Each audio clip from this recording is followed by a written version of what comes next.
Signal encoding का सिद्धांत OSI model के भौतिक परत में एक महत्वपूर्ण भूमिका निभाता है। जब हम डेटा संचार की बात करते हैं, तो यह समझना जरूरी है कि डेटा को कैसे इलेक्ट्रिकल या ऑप्टिकल सिग्नल में परिवर्तित किया जाता है। भौतिक परत का काम है इन सिग्नल्स को भेजना और प्राप्त करना। सिग्नल एन्कोडिंग का मतलब है डेटा को एक विशेष प्रारूप में बदलना ताकि उसे ट्रांसमिट किया जा सके।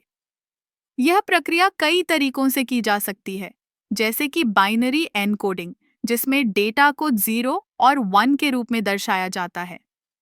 उदाहरण के लिए, जब हम एक बाइनरी सिग्नल भेजते हैं, तो 0 गाय के ये 0 का मतलब हो सकता है कोई सिग्नल नहीं, और अन्य कुए क्वाई के ये 8 का मतलब है सिग्नल का होना।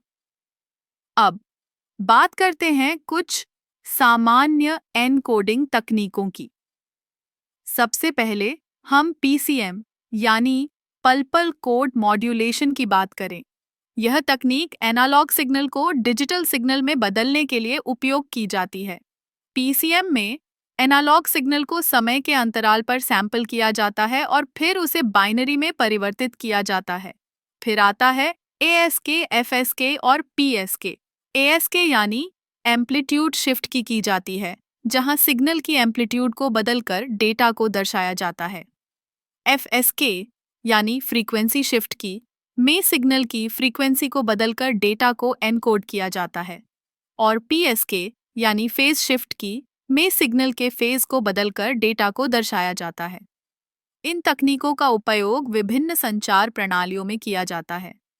उदाहरण के लिए, एएसके का उपयोग आमतौर पर छोटे डेटा ट्रांसमिशन में किया जाता है, जबकि एफएसके का उपयोग रेडियो संचार में होता है। पीएसके का उपयोग उच्च गति के डेटा ट्रांसमिशन में किया जाता है, जैसे कि वाईफाई में। सिग्नल एनकोडिंग का एक और महत्वपूर्ण पहलू है सिग्नल की गुणवत्ता। जब हम डेटा को ट्रांसमिट करते हैं, तो सिग्नल में विभिन्न प्रकार के नॉइज और इंटरफेरेंस हो सकते हैं। इसलिए एनकोडिंग तकनीक का चयन करते समय हमें यह ध्यान रखना चाहिए कि वह नॉइज को कैसे हैंडल करती है। इसीलिए सिग्नल एनकोडिंग केवल डेटा को ट्रांसमिट करने का एक तरीका नहीं है, बल्कि यह संचार की गुणवत्ता और विश्वसनीयता को भी प्रभावित करता है। सही एनकोडिंग तकनीक का चयन करना नेटवर्क की दक्षता और प्रदर्शन को बढ़ाने में मदद करता है।